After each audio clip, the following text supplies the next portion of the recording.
Get out! You're no daughter of mine! The one shouting at me with a voice loud enough to spit in my face is my mother. Her face is red with anger as she yells, and she's clutching a kitchen knife in both hands, its tip pointed at me. I can't support a leech that doesn't even contribute to living expenses. Not only do I not withhold the living expenses, but I also contribute over half of my income, which is $3,000, to the household every month. She knows this, and I've explained it to her numerous times, but nothing seems to get through to her now. Sure, she's lost her temper and refused to listen in the past, but I never thought she'd resort to wielding a knife. I'm careful not to provoke her further, keeping my distance to avoid getting hurt. Her icy words reached my ears. If I knew you'd become such a parasite, I would have never given birth to you. My name is Catherine, 29 years old. Thanks to my hard work, I now work as a systems engineer at a well-known major corporation. I was influenced by my father to pursue this career. He has always loved tinkering with computers. Ever since he was a child, he had a passion for machines, and the first time he saw a computer, he was utterly amazed. The computers back then were exciting, but the latest ones are just amazing. Look at this one, it's so thin, yet the display is so clear. Saying this with a smile, my father often took me, then a grade schooler, to electronics stores. He'd show me the newest computer models, pointing out their features and teaching me about them. Seeing father so enthusiastic about computers piqued my interest.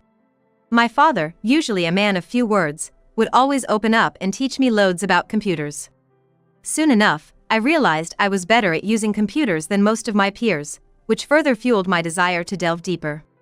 I went on to major in engineering in college. When job hunting, I naturally gravitated towards computer-related fields. Now, I work happily as a systems engineer at my current company. While most of my work is remote, I've achieved significant results compared to my peers. Occasionally, I'd visit my childhood home and chat about work with my father. Those were the good times. But one day, he suddenly collapsed. I got a call from my mother and rushed to the hospital. Is Dad okay? He just dropped. I called 911 right away. They started tests as soon as we got to the hospital. They said it seems to be a subarachnoid hemorrhage and he needs immediate surgery. He's in the operating room now. I just don't know how we're gonna get by from now on. Oh no, Dad! Hoping and praying for my father's safety, I waited. A few hours later, the doctor came out and updated us on his condition. While the surgery was successful, they said there might be lasting effects, like difficulty moving his limbs. At least he was alive. And for that, I was grateful. At my side, my mother remarked, I wonder how he's gonna manage work now. I'm worried if he'll ever be able to work like before. What am I supposed to do if our main source of income is gone? It was always like this with her. Always thinking of herself before anyone else. Seeing her like that just broke my heart even more. During my father's hospitalization, I noticed that he indeed struggled with his limbs, just as the doctor had warned. He worked hard in physiotherapy before his discharge, but it seemed the aftereffects were here to stay. Throughout his hospital stay, my mother would drop off just the bare essentials for him and leave almost immediately. Considering his commute to his current job and his physical condition, he decided to retire early. Moreover, due to his need for constant care, I had a discussion with my mother about his future. With his condition, it's hard to live on his own, so I hope you can help take care of him, Mom. But I wasn't really expecting a response to begin with. I'm quite busy with various things, so I can't possibly take care of your dad. My mom dismissed the idea instantly. I felt disappointed. She was never the type to prioritize family, even when I was little. She always placed herself first. However, I believed that she loved my father and thought she would lend a helping hand now that he was in this condition. But my plea for her to help take care of him was rejected as well. That's the way it is, huh? Got it. In that case, I'll come live there and take care of Dad myself. That'd be a big help. When can you come? Since my job is primarily remote, I figured I could balance work and caregiving as long as I had a computer and a stable internet connection. I knew life would be tough balancing work, caregiving, and house chores, but I decided to move back to my parents' house for my beloved father. The day I moved back, while I was sorting out my belongings, my mom talked to me. Hey, about meals, make sure we can eat by 7 a.m., okay? It's good to have a balanced diet with grilled fish, salad, and stuff for breakfast, considering our health. And please make sure to put the garbage in small bags and take it out frequently. I hate any unpleasant smells. Also, we need to clean the house every day. Ah, I'm glad you came back home. When I decided to move back, she said she could take care of herself, but her attitude changed quickly, and she started to offload all the household chores onto me.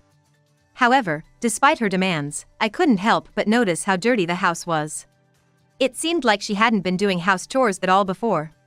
Sure enough, I ended up doing all the household chores by myself, while she did nothing. She wasn't even home most of the time, living her life as she pleased. I was swamped every day, juggling work, caregiving, and household chores. My slightly thinner father would say, "I'm sorry for causing you trouble.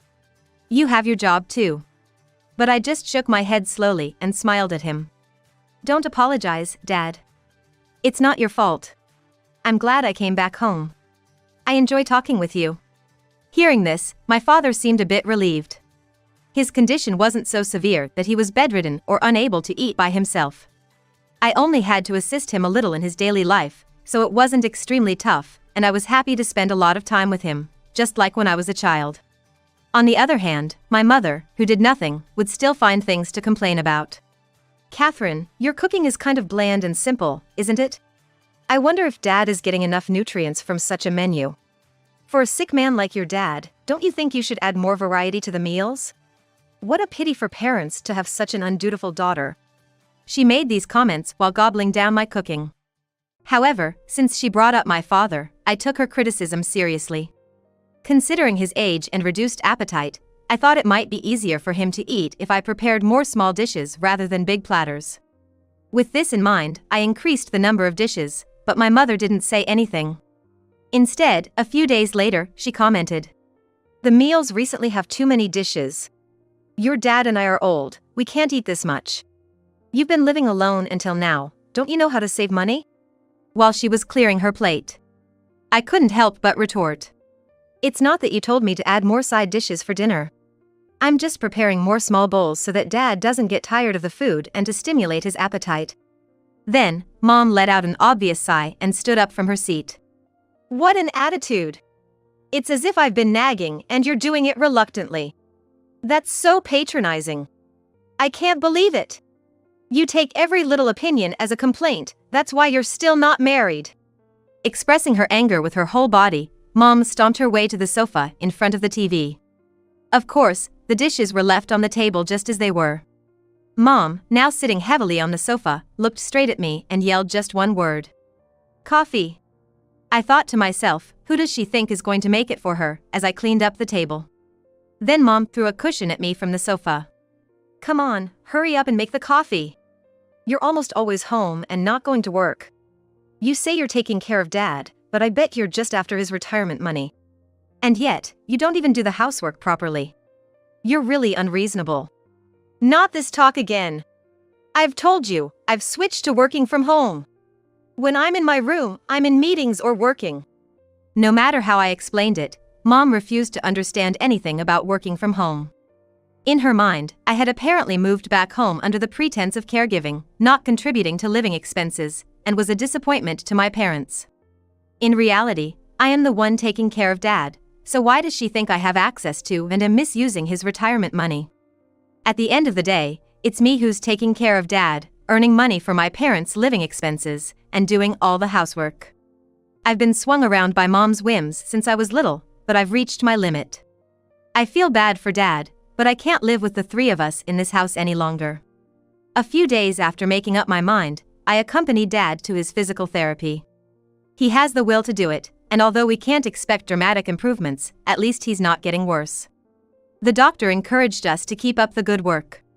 When we returned home, we crossed paths with Mom, who was hurriedly leaving the house with big bags in hand. It's not unusual for Mom to be out of the house, and she often comes back with big bags from department store shopping sprees, so I didn't think much of it. However, the next day, when I finally decided to go shopping and opened my closet, I realized all my cherished bags and accessories were gone. What? Why? I don't wear them all the time, and I haven't changed their location, so they should definitely be here. Suddenly, I recalled the image of my hurried mother from the previous day, and with a hunch, I confronted her. "Mom, did you go into my room yesterday?" What's with the sudden question? In the first place, this is my house, and I'm free to enter any room I want. Then what's in that bag? Mom was holding a bag from a high-end brand. It was clearly something she bought today. "You sure have the money to buy luxury items. You're always telling me not to waste money." "That's right. Since you waste money, I had you compensate for it." Confused by her words, I furrowed my brows, and Mom started laughing gleefully. You had some pretty good bags, didn't you? Even just the bags and accessories amounted to a good sum of money. Mom had sold my accessories without my permission and used the money to buy things for her hobbies. I was furious and shouted, "What's this? I can't believe it. You stole and then sold them. That's worse than a thief. Give them back. Pay me back." Then Mom twisted her face like a demon and yelled, "I can't believe my own daughter is talking back to her mother. When I was a child, I absolutely obeyed my parents. I worked for my parents, I took care of them. And yet, you do nothing but complain." And she hit the table with all her might. "Then why don't you help take care of Dad for once? Hey Mom, do you remember ever taking care of him since I came back? Who prepared his clothes for changing? Who supported his chair when he stood up? You don't even do that much, and you say you're taking care of him. You're the one being taken care of the most in this house." Unable to hold back any longer, I too slammed my hands down on the desk, glaring at my mother. She had a bad relationship with my paternal grandmother, and I've heard she was treated harshly, similar to what you might call harassment from the mother-in-law. I couldn't say anything about that, but the one thing I couldn't accept was her claiming she was taking care of my father. My father had given up on receiving care from my mother long ago. Still, he tried his best to engage in small talk, bringing up topics from TV shows or stories he heard from friends during rehab. But as soon as my father would start talking, my mother would swiftly disappear from the scene. I wondered how she could say she was taking care of him so confidently when she wasn't doing anything. While I was lost in thought, my mother remained silent. Slowly, she took her hands off the desk, turned her back to me without saying a word, and headed toward the kitchen. Is she just going to give me the silent treatment and run away from this discussion? I thought, sighing. Unexpectedly, my mother returned quickly. She approached briskly, holding a kitchen knife in both hands. "Mom." Her face, now turned a deep red, was like nothing I'd ever seen before. My mother, shaking with anger, yelled at me in a voice louder than I had ever heard from her. "Get out of this house! You parasitic leech, living here just waiting for your father's retirement funds." In that moment, I realized none of my words had reached her at all. To my mother, no matter how much I cared for my father or how much I worked, I was nothing more than a pest. "I'll find a new place and leave as soon as possible." I slowly backed away, saying this while creating distance between us. Seeing that my mother didn't move, I rushed into my room. I thought I wouldn't feel anything being rejected by such a distant mother, but tears wouldn't stop flowing from my eyes. Not from sadness. From intense anger. I immediately sprang into action. I started preparing to move out that very day. I consulted a colleague at work who had a friend in real estate, and they helped me out. During my free time, I packed my belongings into cardboard boxes. Finding a new place didn't take long. Thanks to the help of my colleague. Once everything was ready for the move, I talked to my father. "Dad, can we talk for a bit?" "What's wrong?" I told my father everything about how my mother had treated me. "That's terrible. I had noticed something was off with your mom's attitude, but I felt like I was causing you both trouble and found it hard to speak up. I'm sorry." "It's not your fault, Dad. In fact, I have something on my mind too. When I was well, she pushed all the housework onto me, cleaning, laundry, cooking, you name it. It was like I was her housekeeper. On top of that, she would always come to me for money, and it was troubling me as well." My father continued. "Even now, when I need care, she only tends to Catherine and doesn't lift a finger to help her daughter. I'm really disappointed in your mom's behavior. So, I've actually been thinking about getting a divorce." "I see. You've been through a lot too, Dad." "No, compared to what you've been through, it's nothing. Really, thank you.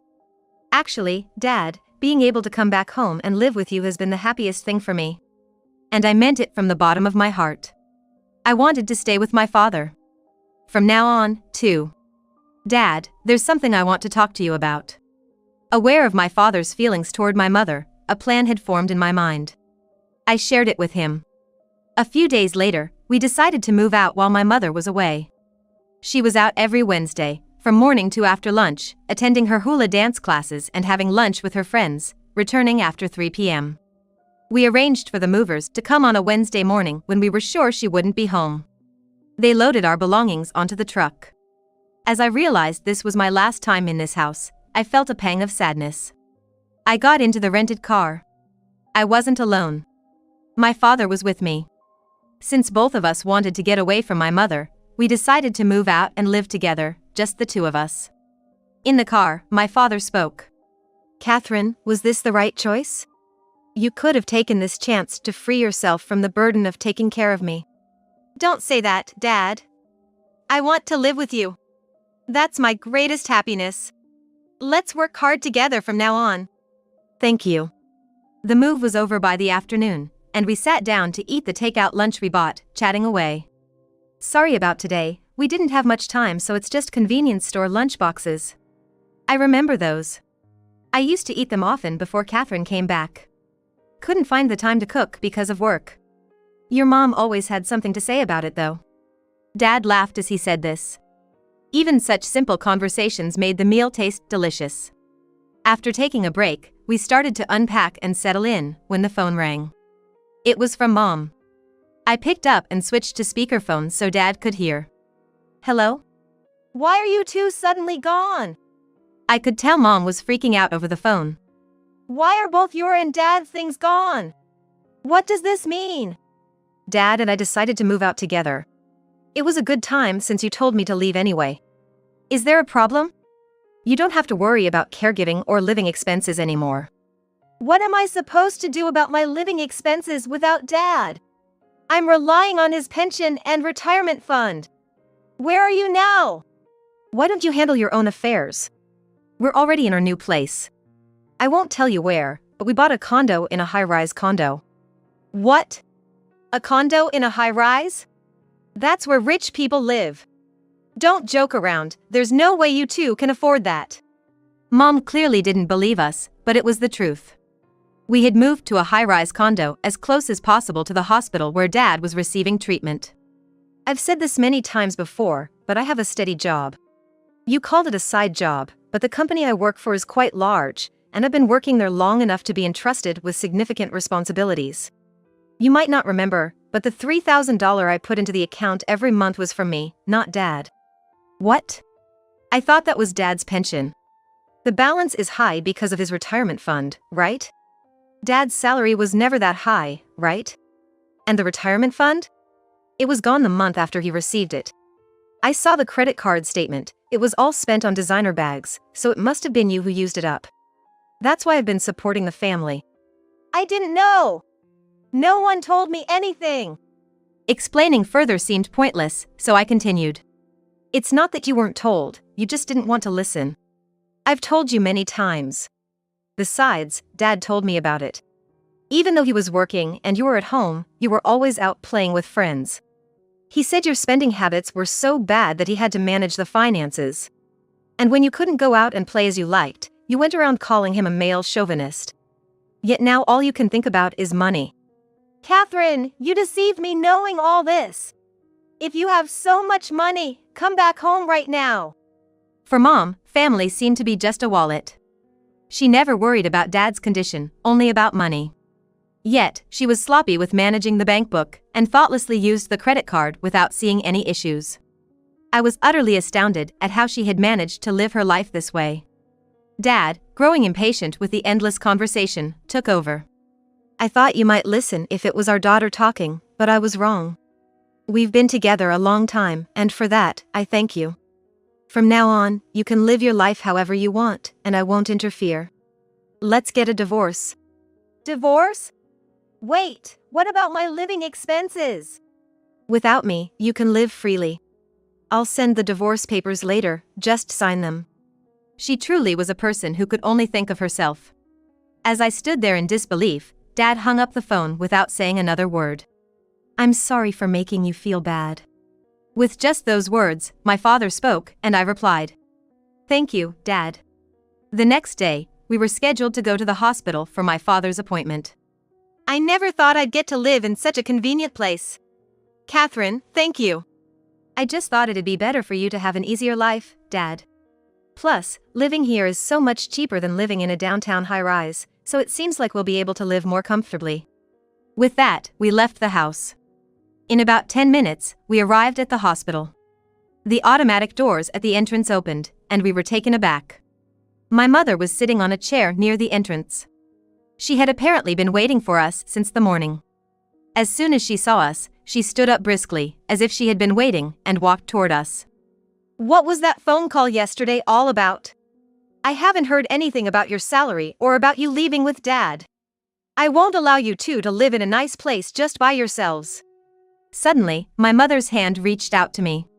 She grabbed me and said, "Let me live in the high-rise too." Even then, I was past being angry and could only maintain my calm. Why does she think she can get her way by talking like this? Realizing she hasn't thought about our family at all, I even started to feel sorry for her. We've decided this just between Dad and me. Please give up. I've decided to no longer think of you as my mother. Thank you for everything until now. But from now on, please let me live my own life.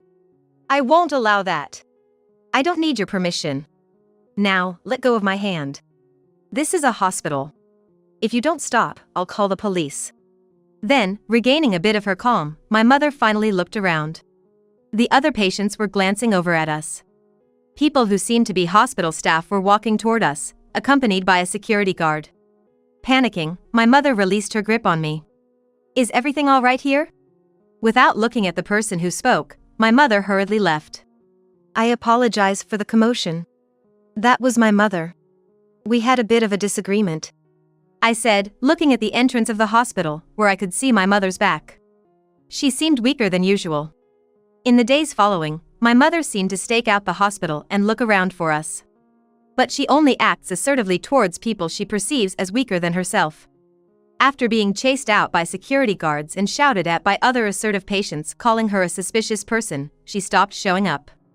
That day at the hospital was the last time I ever saw my mother. Afterward, my father consulted a lawyer and began working in earnest to get a divorce. My mother was not enthusiastic about the divorce until the very end, making a fuss and even demanding alimony. After being patiently explained what alimony is by the lawyer, she realized she wasn't in a position to receive any. She tried to cry and beg to the lawyer, saying she couldn't live on her own, but the lawyer coolly referred her to the local government's financial assistance and support centers, and proceeded with the process. Finally, a few months after the incident at the hospital, the divorce was finalized. My father decided to sell the house since he no longer needed it. My mother was strongly opposed to losing the house, but the moment she learned she would receive money from the property division even after the divorce, she completely changed her tune. Her attitude, readily agreeing and even raising her hands in approval, made her seem like a stranger to me. Just a money grubber until the end, we sighed in unison. After my father sold the house, we've been enjoying a more peaceful life. I've been busy as usual with work, housekeeping, and caregiving, but caregiving services are much more substantial here than in our previous neighborhood, and I've been able to go to work more often with the help of daytime caregivers. Meanwhile, my father's condition has gradually progressed, partly due to aging. The doctor suggested considering moving him to a care facility, and we are currently pondering our options. Just when we were getting used to this life, I received a call from an unknown number.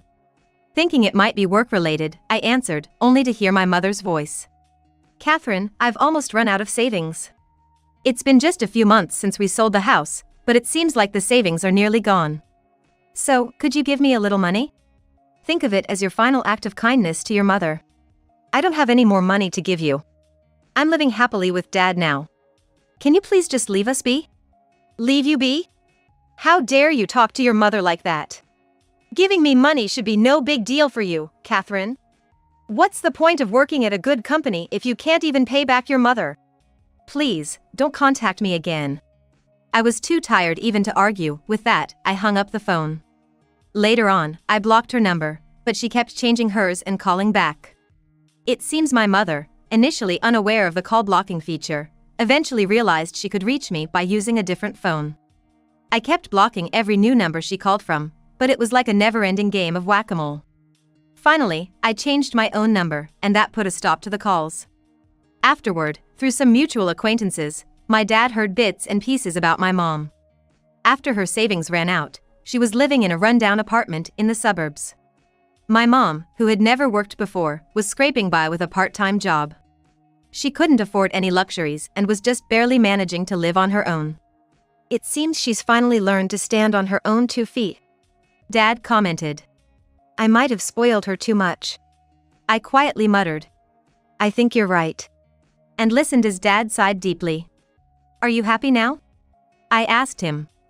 Smiling at me, he replied. Of course, I am. Thank you, Catherine. I'm sorry for all the trouble I've caused you.